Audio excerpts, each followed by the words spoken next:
vamos iniciar o capítulo 17, onde Leon Denis vai tratar dos fluidos e do magnetismo.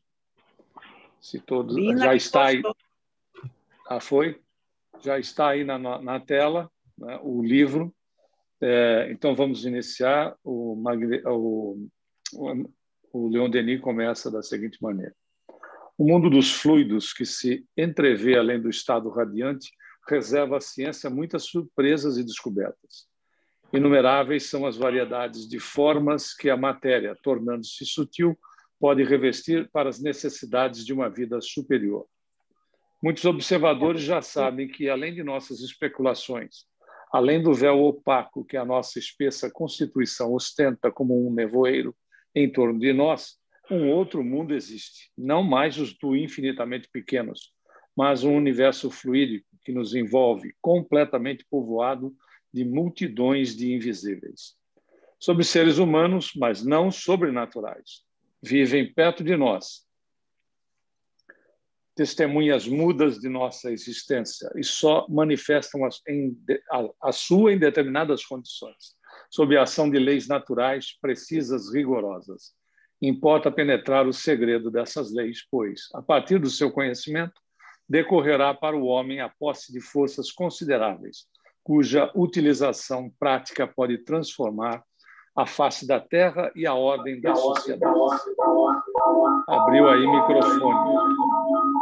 Está dando retorno aqui. Ok, vamos lá. É esse o domínio da psicologia experimental. Alguns diriam das ciências ocultas, ciências velhas como o mundo. Já falamos dos prodígios efetuados nos lugares sagrados da Índia, do Egito e da Grécia. Não está nos nossos planos aí retornar, mas há uma questão conexa que não poderíamos deixar passar em silêncio, a do magnetismo. O magnetismo estudado e praticado em segredo em todas as épocas da história vulgarizou-se, sobretudo, desde o fim do século XVIII. As academias de sábios ainda o têm sob suspeita, e é sob o nome de hipnotismo que os mestres da ciência quiseram descobri-lo um século após sua aparição. O hipnotismo, disse o senhor de Rochard, até aqui só estudado oficialmente, é apenas o vestíbulo de um vasto e maravilhoso edifício já explorado, em grande parte pelos antigos magnetizadores. Acho que vale a pena, para aqueles que quiserem estudar o magnetismo, inclusive desde o seu processo que se dá com o Mesmer, tem uma obra sensacional que merece ser lida ou ser até mesmo estudada, que se chama Mesmer, A Ciência Negada e os Textos Escondidos. Depois, se alguém puder colocar, a Lina ou a Marisa, se você puder colocar o título, que chama Mesmer, A Ciência Negada e os Textos Escondidos. É do Paulo Henrique de Figueiredo. É um livro excepcional para quem quer, né, se aprofundar no assunto que tem início, né, oficial, assim, como se fosse oficialmente com o Mesmer, né, o Franz Anton Mesmer. Vale a pena a leitura desse livro, porque tem, inclusive, partes do livro que são... ele escreveu vários livros, etc., mas tem partes do livro que é retirado de obras que o próprio Mesmer escreveu sobre o magnetismo. Muito bem. Aí diz, o mal é que os sábios oficiais, quase todos médicos, que se ocupam do magnetismo, ou como eles mesmos dizem, do hipnotismo, geralmente apenas experimentam com pessoas doentes, com internos de hospitais. A irritação nervosa e as afecções mórbidas dessas pessoas só permitem obter fenômenos incoerentes, incompletos. Alguns sábios parecem recear que o estudo desses mesmos fenômenos, obtidos em condições normais, não forneça prova da existência no homem do princípio anímico. É, pelo menos, o que sobressai dos comentários do Dr. Charcot, de quem não se negará a competência. O hipnotismo, dizia, é um mundo no qual encontra-se ao lado de fatos palpáveis, materiais, grosseiros, acompanhando sempre a fisiologia, fatos absolutamente extraordinários, inexplicáveis até aqui, que não respondem a nenhuma lei fisiológica e inteiramente estranhas e surpreendentes. Ocupo-me dos primeiros e deixo de lado os segundos. Bastante petulante. Tem um livro também indicado pelo Leon Denis aqui, quando ele cita o Coronel de Rochat, que é Os Estados Profundos da Hipnose. Está em pé de página, quando ele cita o Rochat, ele cita este livro. O próprio Leon Denis vai se ocupar, né, em obra específica sobre isso. Por exemplo, vale lembrar que o próprio Kardec era não só magnetizador, como ele era membro da Sociedade Mesmeriana de Paris, né? E que ele estudou o magnetismo por mais de 25 anos. Por isso que, quando for falar das mesas girantes para ele, ele sabia que era possível o processo de movimentação de objetos através do magnetismo. A mesma coisa que a mamãe usa no bebê, lá com cólica, que a mamãe passa a mão na barriguinha e o bebê melhora. O que ela está fazendo? Uma transfusão de natureza energética, magnética, tem o nome que tiver, ou até mesmo o beijinho da mamãe, né? Vem aqui que a mamãe dá um beijinho que passa. As pessoas dizem, claro, há um processo de indução mental. Sim, é verdade, há também um processo de indução mental. Mas o amor da mãe por aquela criaturinha faz uma transferência, tenha ela consciência disso ou não, faz uma transferência de natureza magnética, energética, hipnótica, seja lá o nome que queiram dar, que pouco importa, porque é o mesmo produto, né? Faz uma transferência de caráter magnético para a criança, atuando no cérebro da criança, mesmo que ela não tenha conhecimento disso, que é o amor dela em expansão. Então, ela emana esse magnetismo para o seu filho, para a sua filha, e neutraliza o ponto onde há o registro da dor. Claro que também há um processo de indução mental, mas o que mais vale aí é esta relação. Tanto é que nós vemos, né, o exemplo que nós demos inicialmente. A mão da mamãe na barriguinha lá, porque o bebê está com cólica e o bebê se acalma, a cólica passa, etc. O que ela está fazendo é dando um passe magnético, que aí é dela para a criança. Quando nós estamos lá aplicando passes na casa espírita, nós estamos utilizando do nosso magnetismo aliado ao magnetismo dos amigos espirituais. Tem o nome que a gente quiser dar, né? Tem gente que fala que é energia, fluido, etc. No final das contas, tudo a mesma coisa, com uma nomenclatura mais sofisticada ou diferente. Tem alguém que quer fazer algum comentário? Ronaldo. Pau para toda a obra. Está me ouvindo, Beto? Estou ouvindo. Tá. Eu só queria fazer um comentário a respeito do Kardec, que parece que o Kardec ele se tornou adepto do magnetismo logo após ele ter sido curado por um dos seguidores de Mesmer. Parece que ele teve uma cegueira, um problema de um dos olhos temporária, e houve a cura através desse adepto. Daí ele começou a fazer a investigação dos fatos e se tornou e viu que eram ciências irmãs, o espiritismo e o magnetismo. Não é isso mesmo? Bem lembrado, bem lembrado. Esse ponto seu foi bem lembrado. É isso mesmo. Ele não tem de um olho só, não. Ele tem uma redução, ele tem uma enfermidade, que eu não lembro agora o nome, se você lembrar, Ronaldo, seria interessante, mas ele teve uma enfermidade nos olhos, cuja enfermidade levaria à cegueira. Achei um bom ponto essa sua lembrança. E essa enfermidade o levaria à cegueira. Tanto é que os médicos consultados, e finalmente um deles disse: você vai ficar cego, ponto. Né? Ou seja, se o Hippolyte, né? Porque lá é Hippolyte, Leon Denisard, lá atrás, né? Porque quando ele começa a receber as informações das mesas girantes do Carlotti, que respondiam perguntas, né? E não simplesmente se moviam, ele já tinha aí mais de 25 anos da prática do magnetismo, do estudo do magnetismo. Então, lá atrás, ele está muito, muito mais jovem.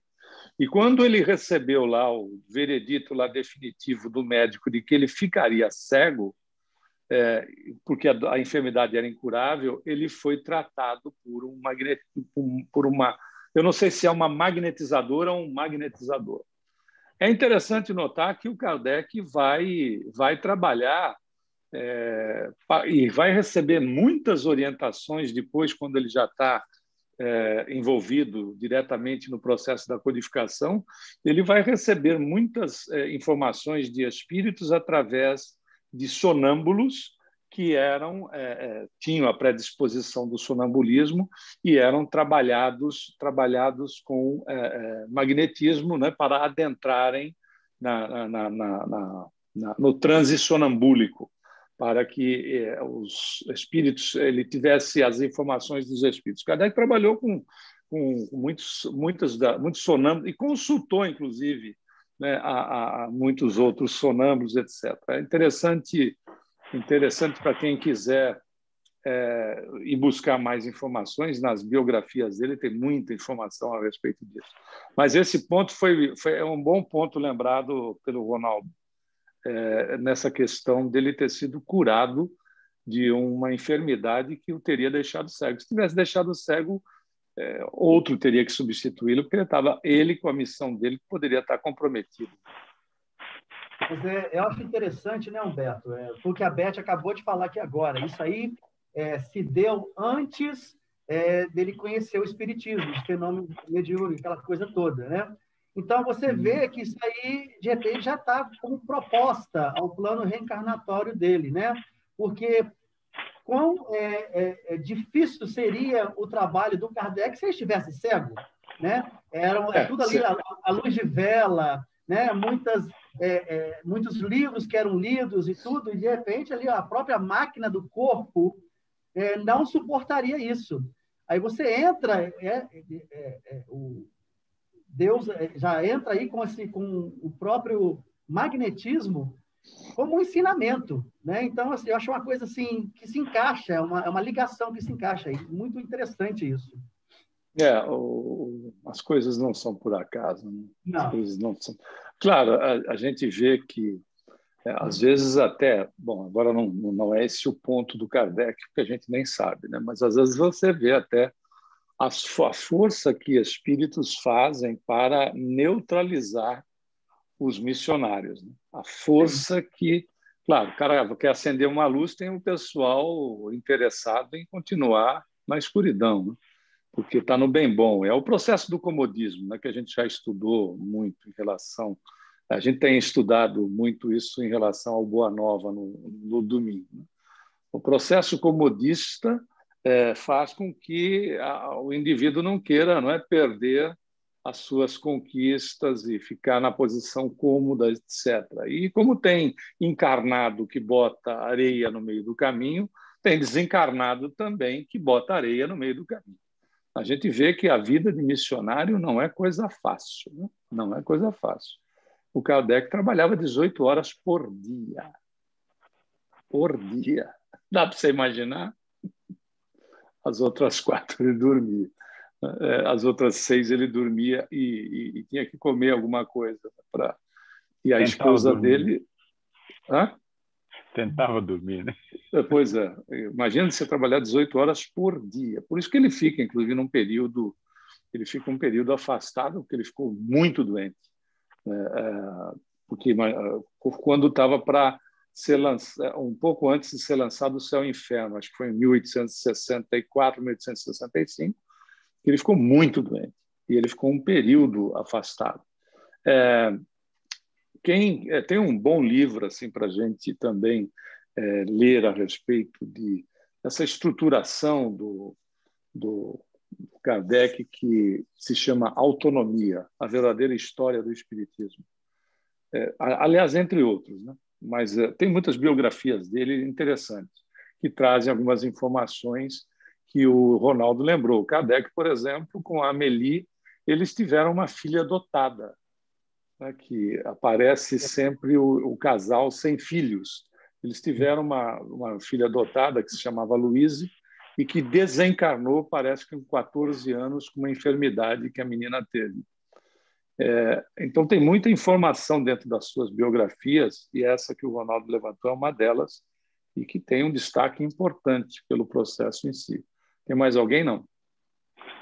Eu acho falando... que você mencionou aí, Humberto, a respeito, a gente não vai entrar muito detalhadamente, mas sobre o plano espiritual inferior, como ele tenta parar ou estagnar esse processo evolutivo. Porque parece que existe um conto, existe uma história que Chico tomou um soco espiritual, não é? Uma coisa assim? Que diz respeito ao olho dele, se não me engano.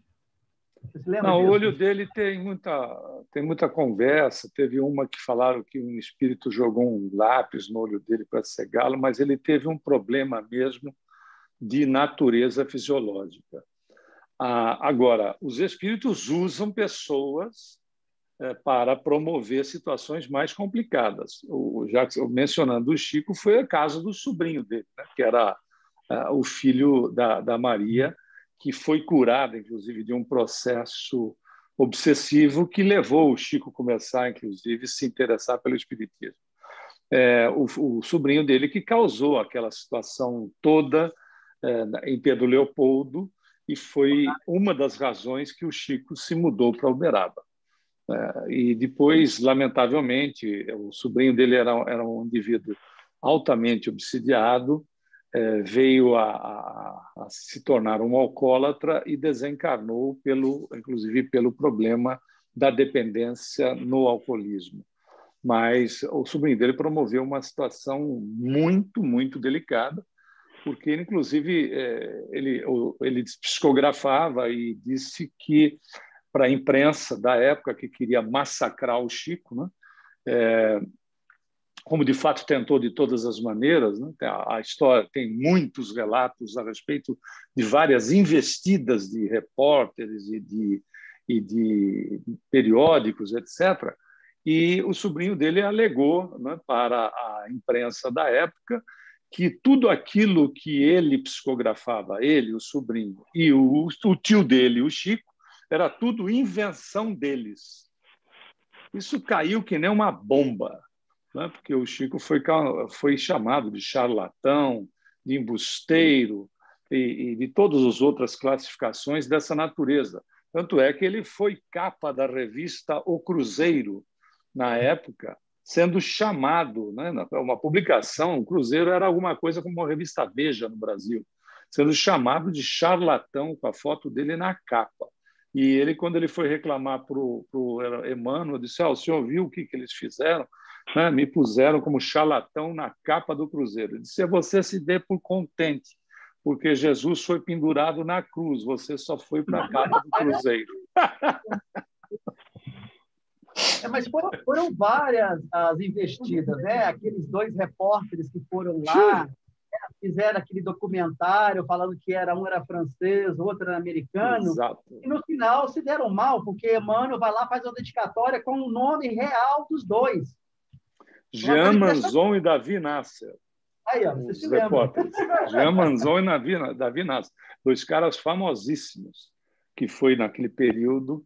E essa sua lembrança também foi fantástica, porque o Emmanuel, quando os caras levaram os livros para São Paulo, o Jean Manzon foi lá na mesa do Davi Nasser e disse: você viu a dedicatória que foi feita? Ele disse: não vi.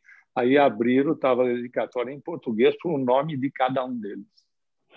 Ou seja, e depois o Chico encontrou com eles, ou acho que foi com o Davi Nasser ou com o Jean Manzon, depois de algum tempo, e aí o Jean Manzon ficou completamente embaraçado e o Chico disse assim: não se preocupe, que eu já te perdoei.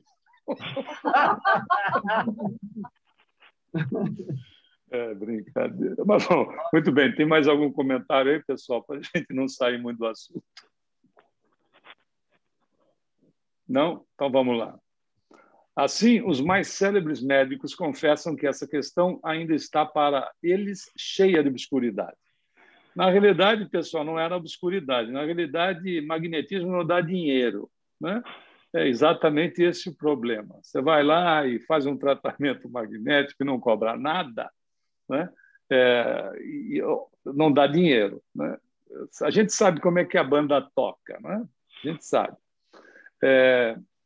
Nas suas investigações, limitam-se a observações superficiais e desdenham os fatos que poderiam conduzi-los diretamente à solução do problema. A ciência materialista hesita em aventurar-se no terreno da psicologia experimental. Ela sente que ali se encontraria na presença das forças psíquicas da alma, em uma palavra, a mesma da qual ela negou a existência com tanta obstinação. Seja como for, o magnetismo, depois de ter sido repelido durante longo tempo pelas corporações sábias, começa, sob um outro nome, a chamar sua atenção. Mas os resultados seriam de outro modo fecundos se, ao invés de operar sobre histéricos, experimentassem pessoas sãs e válidas. O sono magnético desenvolve nos indivíduos lúcidos faculdades novas, um poder de percepção incalculável. O fenômeno mais notável é a visão a grande distância, sem o concurso dos olhos. Um sonâmbulo pode orientar-se durante a noite, ler e escrever de olhos fechados, entregar-se aos trabalhos mais delicados e mais complicados. Ou os mais simplórios também, viu, pessoal? Isso não está escrito aqui. Eu tinha um tio que era sonâmbulo, e aí ele saía de cueca, samba, canção no meio da noite, conseguia sair da casa dele, pulando a janela, ia na casa do vizinho, porque ele era mecânico. Aí ele ia na casa do vizinho e batia na porta da casa do vizinho de camiseta e cueca, samba, canção, e dizia para o vizinho o seguinte: olha, o serviço que você me pediu no seu carro vai ficar pronto amanhã. E o vizinho, que já sabia que ele era sonâmbulo, dizia: tá bom, Álvaro, então tá tudo bem, pode voltar para sua casa, fica tranquilo que amanhã eu acerto tudo com você. E ele voltava. E no dia seguinte não lembrava de nada do mico que tinha pago para a galera da vizinhança. E ele visitava o vizinho muitas e muitas vezes. E tem agora, claro, tem esses processos que são simplórios, que muitos de vocês, né, muitos de nós, devemos ter histórias a respeito, né, desses casos mais simplórios. Mas tem essas situações assim interessantíssimas que ele está narrando aqui. Ele continua dizendo: outros indivíduos vêm no interior do corpo humano. Isso era como os egípcios faziam nos templos para tratar das pessoas. Não tinha raio-x, não tinha equipamento.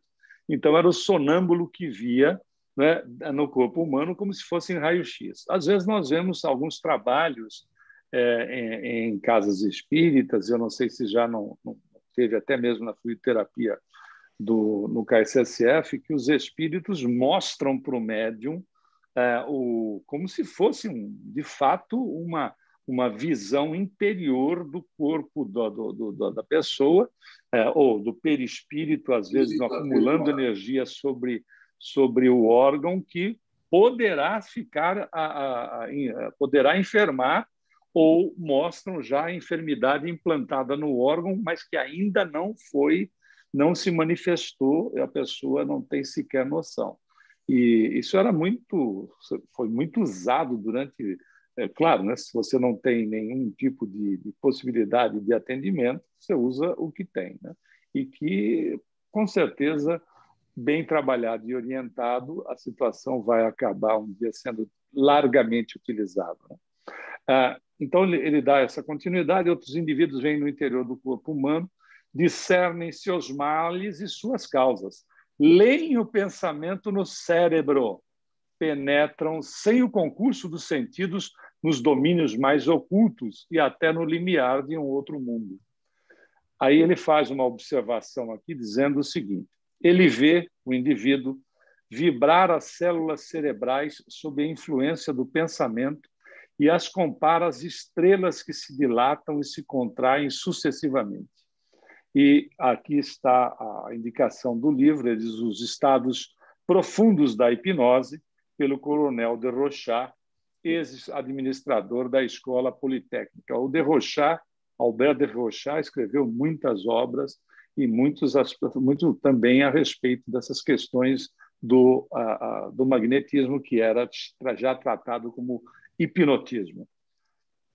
Aí ele dá continuidade dizendo: eles auscultam os mistérios da vida fluídica entram em contato com os seres invisíveis dos quais falamos, transmitem-nos seus avisos, seus ensinos. Voltaremos mais tarde sobre esse último ponto, mas desde agora podemos considerar estabelecido o fato que decorre das experiências de Pisseguir, Deleuze, Dipoté e seus inúmeros discípulos, o sono magnético, imobilizando o corpo, anulando os sentidos, restitui a liberdade ao ser psíquico, centuplica-lhe os meios íntimos de percepção e o faz entrar no mundo vedado aos seres corporais.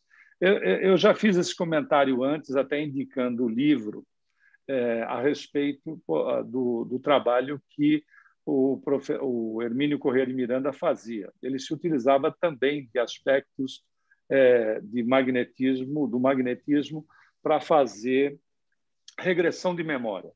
E ele estava aplicando numa pessoa, iniciando o trabalho, e quem estava presente no trabalho junto dele era o Augusto dos Anjos. E, em vez da pessoa ser magnetizada e entrar na questão da sua existência anterior, quem acabou assimilando o magnetismo foi o Augusto dos Anjos. E o Augusto dos Anjos passou a falar em francês inicialmente e depois em português, né, que ele era o Camille Desmoulins. E aí tem um livro que é do Hermínio Miranda e do Augusto dos Anjos, dizendo: eu sou o Camille Desmoulins.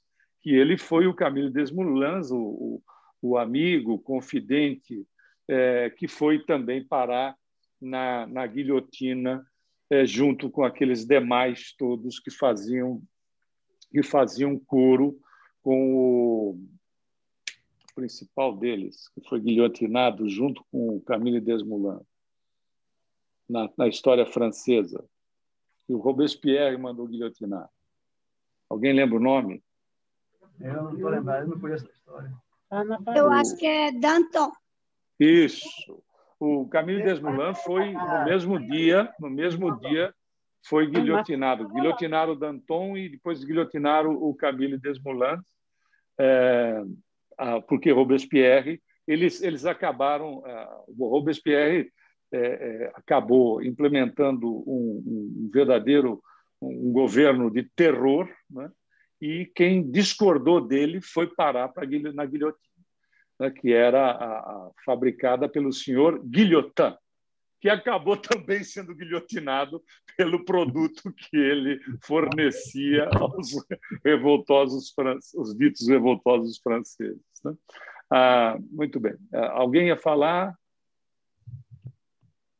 Não? Bom, muito bem. Então, ele diz...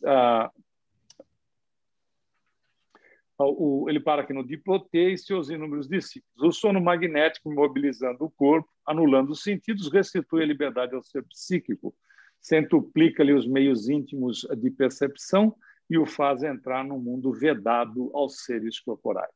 Esse ser psíquico, que durante o sono vive, pensa, age fora do corpo, que afirma a sua personalidade independente por uma maneira de ver e dos conhecimentos superiores àqueles possuídos no estado de vigília, o que é ele, senão a própria alma revestida de forma fluídica? Essa alma, que não é apenas uma resultante de forças vitais, do jogo dos órgãos, mas uma causa livre, uma vontade atuante, afastada momentaneamente da sua prisão, planando sobre a natureza inteira e desfrutando da integridade das suas faculdades inatas. Assim, os fenômenos magnéticos tornam evidentes não somente a existência da alma, mas também sua imortalidade. Pois, se durante a existência corporal essa alma se desliga do seu invólucro grosseiro, vive e pensa fora dele, com mais forte razão, achará na morte a plenitude de sua liberdade. Tem outra observação aqui de pé de página, um pouco longa, onde está registrado o seguinte, é nota do autor. Desde então, o professor Flournoy, da Universidade de Genebra, escrevia: basta folhear a literatura médica mais recente para ali encontrar, pela pena dos autores insuspeitos de misticismo, exemplos de visão interna. De um lado, psiquiatras franceses acabam de publicar alguns casos de alienados que apresentaram, poucos dias antes do seu fim, uma melhora tão súbita quanto inexplicável, ao mesmo tempo que o pressentimento de sua morte próxima. Do outro lado, o fato de que os sonâmbulos que têm clara a visão de suas vísceras, às vezes até da sua estrutura íntima. Esse fato vem pela primeira vez franquear os limites da ciência sob o nome de autoscópia, interna ou autorrepresentação do organismo. E por uma divertida ironia da sorte, os padrinhos desse recém-chegado encontram-se entre os que pertencem a uma escola que pretende rejeitar qualquer explicação psicológica desses fatos. Arquivos de Psicologia, de agosto de 1903. Diga. Não, eu tô me lembrando, eu estava assistindo o History Channel outro dia e passou uma reportagem muito interessante a respeito de uma menina, ela é muito jovem, ela é da Rússia, e ela tem essa visão raio-x. Ela consegue ver, ela não vê através do ferro, do aço, mas a estrutura fisiológica da pessoa, ela tem acesso não quando ela quer. É interessante isso, porque não é quando ela quer. Às vezes, ela vê uma pessoa, ela vê toda a estrutura corporal da pessoa, os órgãos, vê tudo. Então, ela estava sendo estudada a esse respeito, né, de que acesso é esse. E o maior desafio não era esse acesso, é porque ela não teria esse acesso a todas as pessoas, e sim as pessoas que não eram de desejo ver. Ou seja, havia algo por trás que fazia com que ela enxergasse algo em alguém. Então, achei isso muito interessante, muito legal. Você vê que o ponto que o Leon Denis salienta aqui no pé de página, né? Que ele vai buscar a observação nesse arquivo de psicologia, que é de agosto de 1903, ele está falando sobre a melhoria da morte. A melhoria da morte nada mais é do que a ação de espíritos sobre o desencarnante. Ele está para desencarnar e, claro, um ente querido nosso, uma pessoa estimada, né? Seja ela da família, amigo, etc., nós fazemos prece para que aconteça o melhor para ela. Mas, no fundo, a gente não quer que o melhor seja o desencarne, não é verdade? Né? Por mais que a gente saiba que o melhor até mesmo pode ser o desencarne, mas a tendência, não quer dizer que isso não é genérico, não serve para todo mundo, mas a tendência das pessoas é, às vezes, orar para que, óbvio, a pessoa melhore, para que a pessoa se recupere. E isso faz o quê? Faz algo que não tem mal nenhum, mas tem uma realidade ainda nossa. Nossa, eu estou dizendo assim, não é genérico, né? Não serve para todas as pessoas, mas é muito forte ainda no nosso nível evolutivo a questão da retenção, né? De estar perto da pessoa querida, de querer que a pessoa querida não parta. E isso, as nossas energias acabam prendendo o indivíduo no corpo. O corpo, porque na verdade não é o espírito que deixa o corpo, né? Na Gênese o Kardec explica corretamente. É o corpo que, não podendo mais manter a vida, expulsa o espírito. Então, a tendência é que nós utilizemos do nosso... Como é que é? O espírito, por ele não sai. Pois é. Insiste, a tendência é a última gota. A tendência é fazer a retenção do indivíduo ali. Então, o que se faz? Os espíritos dão, né? Está lá em André Luiz, mais de um exemplo, tem mais de uma obra. Eles dão um passe longitudinal no indivíduo, né? Trabalham em todos os centros de força do indivíduo. O cara dá uma melhorada, assim, tipo, ele estava nas últimas, ele dá um salto, diz assim, estou bem, quero comer uma feijoada. Aí o que acontece com as pessoas? Todo mundo relaxa. Quando relaxa, quebram-se esses elos, né, de retenção. O sujeito, depois de umas horas ou passado lá, não, um certo período de tempo, quer dizer que não é longo, o sujeito desencarna. Porque quebra essas correntes que são muito naturais, né? A gente não querer que a pessoa... sabendo, Beto, viu? eu soube que, você viu que no semestre passado, muitos idosos, né? 100 anos, 99, reagindo bem ao Covid e voltando, né? Que não era previsto isso. Era um grupo de risco. E muitos espíritas, não sei se é verdade isso não, mas o pessoal dizia que é porque, como não podia entrar familiar nenhum no hospital, era simplesmente o espírito, já quase fora do corpo, porque já estava tão velhinho, tadinho. E aí entrava né, falava no mundo espiritual, deixa eu ficar mais um pouco para poder dar uma lição, né, a esse pessoal que me botou aqui, já estão lá fazendo. Quando o familiar, a gente já diz assim, não, ele já está velhinho mesmo, já vai, já todo mundo já despacha. Mas tem essa vibração perto, pelo contrário, né? Todo mundo ali querendo salvar todo mundo, não importa se tinha 1 ou 100 anos, os médicos queriam salvar. Aí eles escapavam, quando pensavam que não, 30 dias, 40 dias depois, os velhinhos balançando o sininho. Mas isso é porque não tinha vibração para botar para fora. Ô Marisa, é que nem vó rica, né? Quando a avó é rica, diz assim, como é que tá a sua avó? Nossa, minha avó tá bem, você nem imagina. A velha não morre nunca. Ninguém consegue meter a mão na herança. Mas os ensinamentos da pandemia, eles são inúmeros, né? Outro dia, acho que eu já até mencionei isso aqui, a respeito de um senhor de idade que ele se curou, né, no hospital e tudo, e ele recebeu a conta do oxigênio. Aí ele morreu. Não, ele não morreu, mas assim, ele se deu conta de uma coisa muito mais elevada que a gente possa imaginar. Ele falou assim, olha, eu vou pagar essa conta, mas só agora que eu percebi que Deus nunca cobrou pelo oxigênio que eu respiro há 90 anos. Eu acho que tinha 90 e poucos anos. Então, você vê que é um ensinamento maravilhoso, né? Que ele se deu conta de que nesses 90 e poucos anos ele respirava sem ser cobrado por aquilo. Então, acho muito bonito isso. É incrível, hein? Estela e Diana. Não, é o Tom, não é a Estela. Minha bateria já chega essa hora, já não tem mais. Se você não ligar a câmera, não vou saber quem é. Está aqui como tá Estela. Tá bom. Não, eu ia fazer um comentário interessante, que geralmente, quando a pessoa é resgatada de um acidente, ela fica 3, 4 dias presa na ferragem de um carro, ou ela fica perdida no mar algum bom tempo, e quando ela é resgatada, geralmente ela morre em torno de 1 hora depois do resgate. É uma coisa que o pessoal não consegue explicar.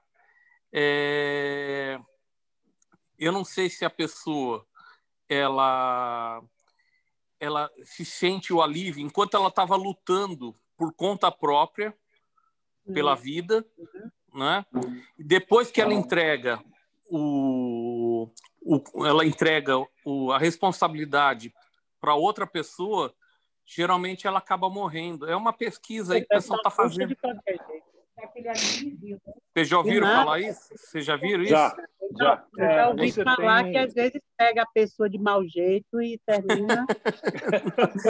Não, é tipo o cara tá no meio do oceano lá há 5, 6 dias, 10 dias sem beber água, sem nada. Na hora que o helicóptero pega ele acaba morrendo no meio do caminho. É uma coisa assim. Ele pensa que é o senhor que foi buscar. Abaixa a adrenalina. Exatamente.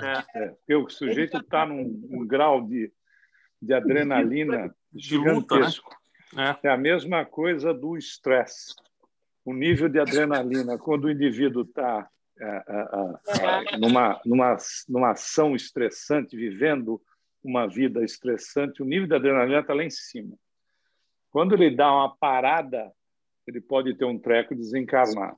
A mesma coisa se nós estivermos num estado de risco iminente, o nível de adrenalina é altíssimo. Na hora que você tem aquela tranquilidade, né? Tipo assim, bom, resolveu o que te mantinha, mas leva o indivíduo para o desencargo. O ponto Desculpa. Fala, vai. O seguinte, a estatística diz que as pessoas que morrem de ataque cardíaco são exatamente na hora que relaxam. É isso. Exatamente. É isso mesmo. É como o choque adrenérgico que acontece no indivíduo, que ele salta. Por exemplo, o indivíduo que, quando aconteceu, a título de exemplo, quando aconteceu as Torres Gêmeas, que muitas das pessoas saltaram, né, das torres.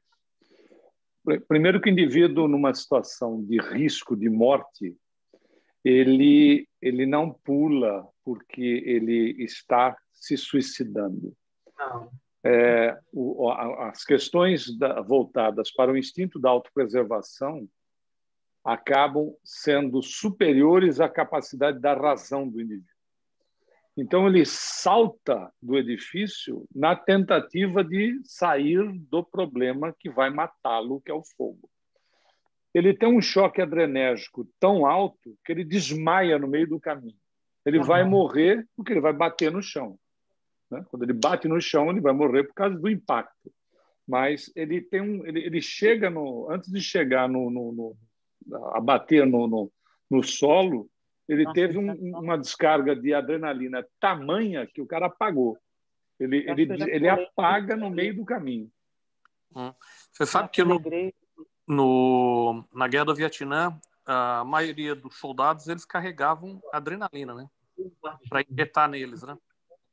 Em hora de batalha, de conflito pesado mesmo, muitos se drogavam com adrenalina.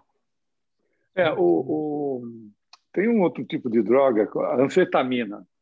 Por exemplo, era altamente usado nas tropas nazistas, porque ninguém conseguia imaginar que os soldados não paravam nunca, chamada Blitzkrieg, não paravam nunca, porque eles eram sustentados com anfetamina.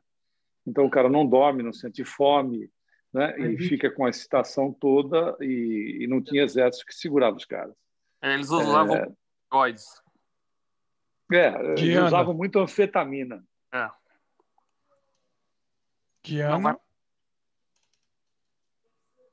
Oi. Não, sobre essa questão do fato das pessoas que meio que é um fato que aconteceu na minha família. Minha irmã mais velha, ela morreu primeiro ela fumava demais, né? Ela teve um enfisema pulmonar e ela ficou em coma por quase 2 meses. E minha mãe é uma pessoa muito, muito, muito religiosa. Ela é católica, mas tem uma fé assim, incrível. Ela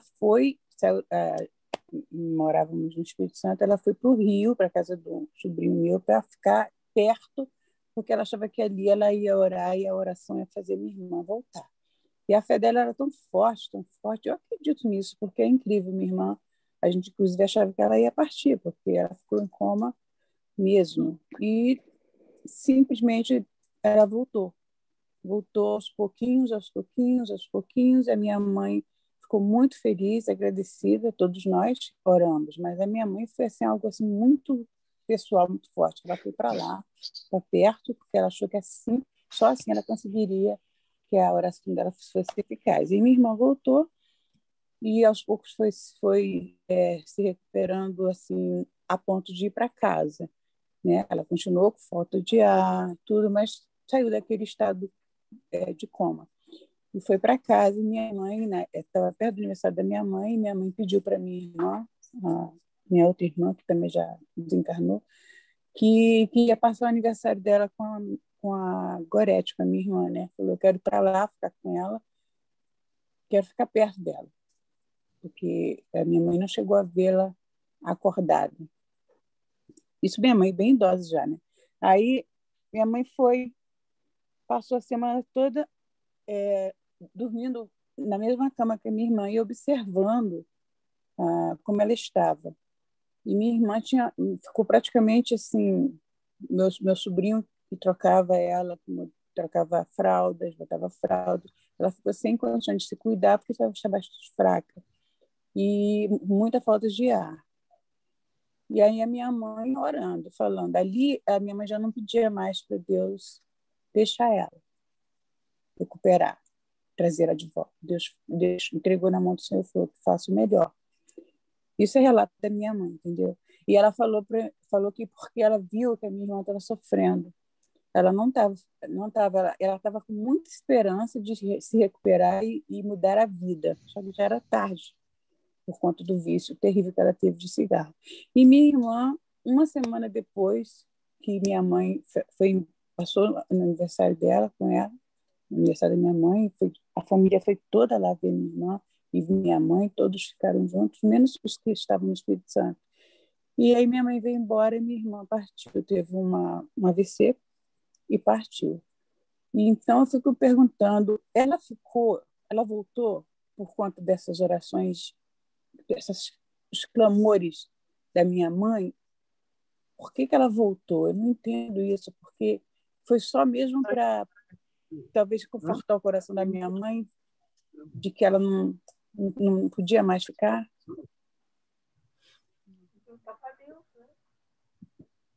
Acho que isso aí, só quando você passar para o outro lado, que você vai saber. Acho que nós não temos a resposta para isso, né? Porque a pessoa, mesmo quando volta, ela não tem que ficar curada de tudo. Ela vai ficar ainda naquele resto de tempo que ela precisa viver aquele processo para poder partir. Pois é, para minha mãe foi bastante confortador, porque minha mãe pôde ver que realmente era a hora dela. Minha mãe pediu muito mesmo, dia e noite. Uma vibração muito forte de todos, né? Seguraram o espírito ali. Mas depois que relaxou um pouquinho, ela, olha, eu vou embora, eu vou ficar aqui. De fralda. Fralda ninguém merece. Humberto, eu queria te fazer uma pergunta, porque quando eu era bem novinho, eu não era espírita, não era conhecedor da doutrina, e eu assisti aquele filme do Joelma, né? Que foi um filme que foi muito famoso no Brasil, com a Beth Goulart e tal, ela era bem novinha na época. Foi um filme que me impressionou muito. Mas só bem mais tarde que eu comecei a ter os conhecimentos espíritas e tudo, e eu comecei a poder analisar aquilo de uma maneira diferente, né? Então, quando você fez essa menção aí, foi muito interessante, porque o espírito, a pessoa quando pula, ela não pula para o suicídio, ela tem o instinto de autopreservação, né? De não querer se queimar. Mas quando esse espírito passa para o mundo espiritual, né? Como será que é tido isso? Ele é ainda como um suicida, e tendo esse grande atendante, que é o instinto de preservação, não passa como ao contrário. Veja, a tentativa do instinto de preservação é a preservação da vida. Veja, o ato que é promovido não é intencional. A pessoa, pura e simplesmente, a questão da manutenção da vida, o instinto de preservação da vida supera a condição do indivíduo raciocinar. É o caso isso até juridicamente, né, que eu acho que o Ayrton não está aí, né? Não sei se ele está, mas é o caso da legítima defesa, né? Que no caso da preservação da vida, a pessoa pode tomar uma ação em relação à outra que a coloca em risco de morte, e juridicamente isso é muito amenizado, porque foi em matéria de preservação da vida. Não pode ser tratado como um indivíduo que... Bom, primeiro que o indivíduo que entra para um processo suicida, ele é um enfermo, né? Ele não é uma pessoa, ele já está enfermo, né? Quando ele comete o suicídio, ele está simplesmente finalizando um processo que ele está vivenciando, seja por que razão for. Porque ninguém levanta de manhã e diz assim, poxa, que dia lindo, vou me matar. Não funciona desse jeito, né? Tem todo um processo por trás, que é a enfermidade que leva ele ao suicídio. Seja a enfermidade que for, materialismo, isso, aquilo outro. Não importa a discussão agora. E mesmo assim, existe um tratamento em relação a essas pessoas, porque o sujeito é um enfermo. Então, quando a gente vê relatos de suicida, A gente tem que entender que o relato é daquele caso. A gente não pode generalizar, né?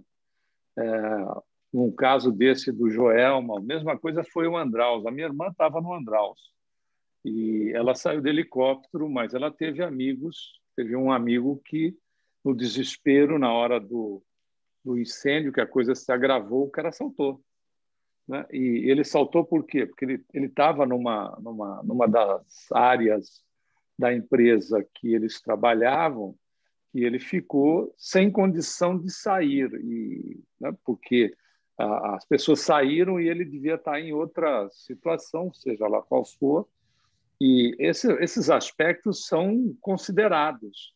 Teve o caso do indivíduo que tentou descer pelo cabo da antena, né, no desespero, e o cabo da antena arrebentou. E ele desceu sem o cabo da antena. Então, o plano espiritual trata desses casos, levando em consideração todos os aspectos da questão da autopreservação da vida. Isso pode acontecer conosco, não num incêndio necessariamente, mas num risco iminente de morte, a gente tomar uma atitude para preservar a vida, quando, na realidade, vai acontecer o óbvio. Porém, para o indivíduo, nesse caso, não é o óbvio, né? Ele saltando lá do prédio, o óbvio não é ele morrer, o óbvio é ele se salvar. Só que não é exatamente. dessa maneira. Relato de um sobrevivente do Joelma, que Humberto também conhece. Ele queria se jogar. E por que ele queria se jogar?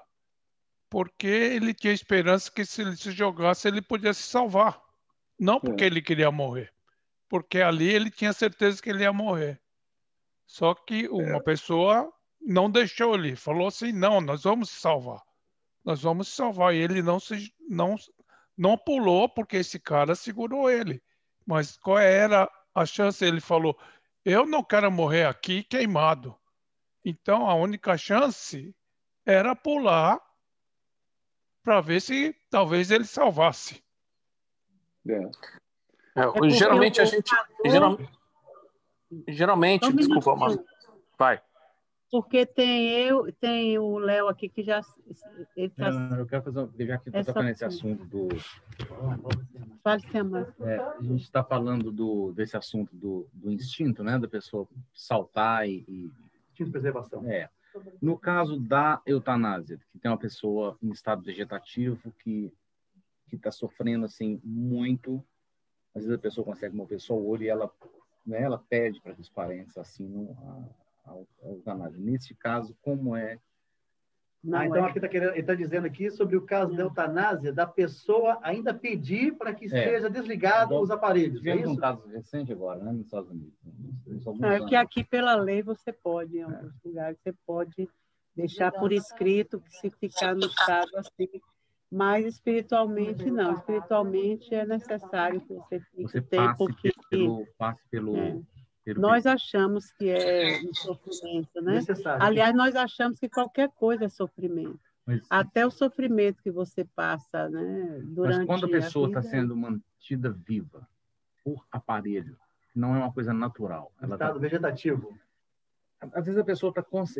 Teve um caso que eu acho que foi até na Flórida, que foi o mundo todo falou a respeito, que eu acho que foi eu não me lembro mais. Ela conseguiu. 14 anos. Ela conseguiu, Ela só sobrevivia não naturalmente, ela só sobrevivia com máquinas. Então, se você desligar a máquina, ela morre. Então, ela estava sendo mantida como um estado vegetativo, como um vegetal, sem poder fazer nada, num sofrimento absurdo, porque a máquina mantinha ela. Então, nesse caso, eu sei que é uma pergunta super difícil, né? Mas, espera aí, por que sofrimento absurdo? Aí que está. Da família. Não propriamente da pessoa. Mas quando o estado vegetativo, eu me expressei mal. O estado vegetativo, a pessoa não sabe. Ela está em coma. E essa pessoa que conseguiu o direito, ela não estava, na verdade, vegetando. Ela não tinha movimento nenhum, praticamente nada mais. Ela só estava viva por aparelho. A pessoa pediu... O aparelho era só para alimentá-la. Não era para manter o coração batendo, nada. Respiração. Era para alimentação. Ela, como estava em coma, ela não podia comer. Então, ela tem que ser alimentada. Aí teria que ser alimentada. Então, você fazer isso, eu acho que é tirar a chance mesmo do espírito viver o que ele precisa. A pessoa viver. pedir, então, mesmo que ela tenha sido mantida viva por máquina, ela é considerada um suicídio, então, se ela pedir. Nós temos um casal amigo no Brasil, no Rio de ouvindo aí, Janeiro, Humberto? no Rio de Janeiro, que a esposa desse amigo nosso, ela teve um acidente e tudo e ficou em coma, nada quebrado, só em coma. Não necessitava, só necessitava alimentação, mas coração, tudo batia normalmente. E ela ficou 32 anos, viva. E o marido casou de novo, né? Teve outra mulher, outra família, as filhas ficaram todas juntas numa nova família com ele e a mãe. Não me fala que a mulher voltou a mãe tinha uma cuidadora. Depois de 32 anos, ela ficou por, não sei se foi 10 ou 15 minutos. Ela voltou, olhou para todo mundo, porque ela não tinha máquina. Ela abriu os olhos, olhou para todos, sorriu e desencarnou. Olha! E ele disse que nunca se arrependeu de ter, porque foi a opção dele, de tê-la mantido. Porque alguma coisa dizia a ele, ele não era espírita, não era nada. Mas ele disse assim, que ele amava tanto ela, que ele disse assim, se ela fosse morrer, ela morreria. Se ela ainda está aqui, é porque ela precisa estar. Ele achava isso e deixou. E era um gasto, porque ele tinha que ter pessoas que auxiliassem, entendeu? 32 anos. Se alguém tiver um brain, já está com um brain, né? Morte cerebral. Não, a morte cerebral acho que já é autorizada. Aí assim, para o espiritismo, você não tem função cerebral nenhuma. Não, o ponto, a gente tem que ver a questão da primeiro a colocação do nosso colega. A gente tem que entender que cada caso é um caso e as avaliações são feitas pela condição do conhecimento do indivíduo, da conscientização que ele tenha, valor de vida, etc. Tudo isso é levado em conta em relação a não só a existência que se encerra, mas em relação à questão do espírito como um todo. Então, a gente tem que entender que o amor de Deus ele se reflete nas criaturas, se reflete na criação, levando em consideração o todo, não só essa existência. Então, se o indivíduo não tem conhecimento, acha que a vida está limitada a essa condição, a essa situação, se comunica com um piscar de um olho pedindo para que o equipamento seja desligado, etc., tudo será levado em consideração com aquilo que ele conhece, o nível de evolução dele, toda a trajetória dele de outras existências, num período do plano espiritual, até aquele ponto. Porque, senão, seria uma injustiça em relação a uma questão que nós tratamos. Né? Numa empresa, às vezes, você acerta tudo. Quando você não cumpre a meta de um ano, o cara te põe no olho da rua. Então, veja, não é uma questão dessa natureza. Esses aspectos precisam ser considerados também quando isso não precisa nem ter máquina. Às vezes o pulmão, o coração está ainda com a energia vital ou o magnetismo fazendo com que esteja, né, o coração batendo, o pulmão funcionando, mas se der traço no eletroencefalograma, o cara está desencarnado. Ponto. Deu traço, ele está desencarnado. Pode bater coração, pode funcionar pulmão durante um certo período, porque esses órgãos ainda estão vitalizados e eles funcionam. É a mesma coisa que você pegar um equipamento elétrico, em vez de você desligar no botão, você tirar o fio da tomada. O que acontece? Enquanto estiver passando aquele restante de energia, o aparelho ainda tem um certo período pequeníssimo de movimentação. Então, deu traço no eletroencefalograma, o cara morreu. Pode fazer o que quiser, pode estar batendo, ter máquina. Eu tinha dúvida sobre isso também. Eu ficava me perguntando se o coração parece que é o último órgão a parar de bater, né? Via de regra, sim, mas o ponto por isso que tem gente que levanta no necrotério. Agora teve na Índia, né? Na Índia, os caras puseram o sujeito lá, estavam no hospital, aconteceu acho que essa semana, ou a semana passada. Estava no hospital, aí o cara morreu, foi dado como morto. Na verdade, ele não estava, né? Ele era um estático, ele não estava morto. Aí levaram ele para um outro hospital e levaram ele para o centro de autópsias. Só que o cara começou a se mexer na mesa de autópsia antes de ser autopsiado, porque senão o médico ia matá-lo. O que é feito? Não se faz o eletroencefalograma, em muitos casos, o hospital não tem ou não usa, via de regra não tem mesmo. Faz a prova do bafo. Na prova do bafo, bota o espelho na frente da boca e do nariz. Tem bafo, está vivo. Não tem bafo, está morto. O cara está vivo. Por isso que, às vezes, a gente sabe de casos onde o sujeito foi sepultado vivo e, quando exuma o corpo, ele está virado ao contrário. E essas coisas horrorosas.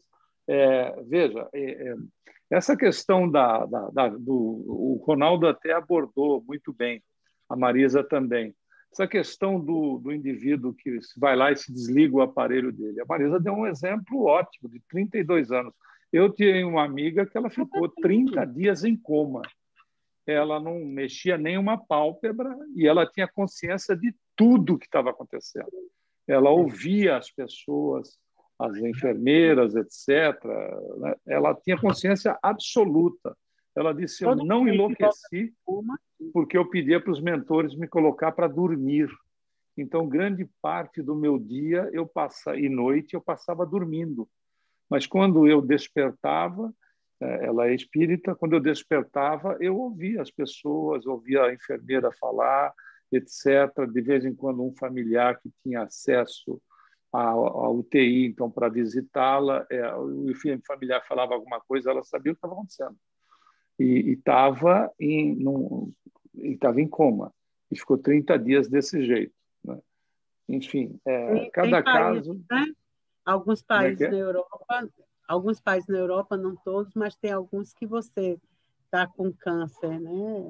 Inoperável, então você, ao invés de ir para o hospice para poder esperar alguma coisa assim, você faz uma comemoração, já como se fosse um velório. Uma despedida. Chama seus amigos, come e bebe, você na cama, e escolhe qual amigo que vai injetar o remédio. Faz como se fosse uma despedida do espírito vivo ainda, e aí a pessoa vai.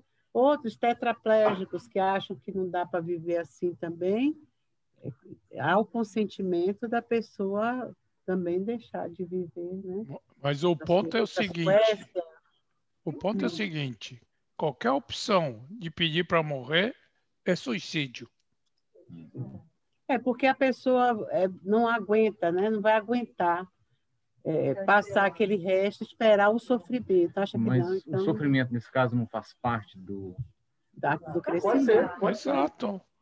Por isso, as pessoas que suicidam acham que é o fim do mundo deles. Então, ele quer morrer. Certo? É o mesmo caso. É porque a pessoa acha que não tem nada depois. Não tem, eu não sou um espírito imortal. Então, meu corpo já não está prestando, até logo. Não precisa eu viver. Mas aí já pensa, aí acorda, ele está lá em cima da cama, com o mesmo câncer ainda em expurgo ali, né, Dodô? Então, não sei, depende. Tudo a gente não sabe a trajetória do espírito, né? Só a parte realmente do incêndio é que eu acho também que não é um suicídio. É aquela opção de você procurar uma morte, né, que dá a possibilidade de viver. Você acha que pulando, na hora o espírito viaja, mas ali queimando, imagine a quintura no lugar. É uma morte muito mais dolorida, né? Seria. Né? Então, se houver morte cerebral, pode falar para a galera. Manda viajar. Mas isso já é por lei. Isso já é por lei. Claro. Porque eu tinha uma dúvida sobre isso, porque eu quero, Deus me livre, ficar aqui sendo besta. Vamos fazer a prece final ali?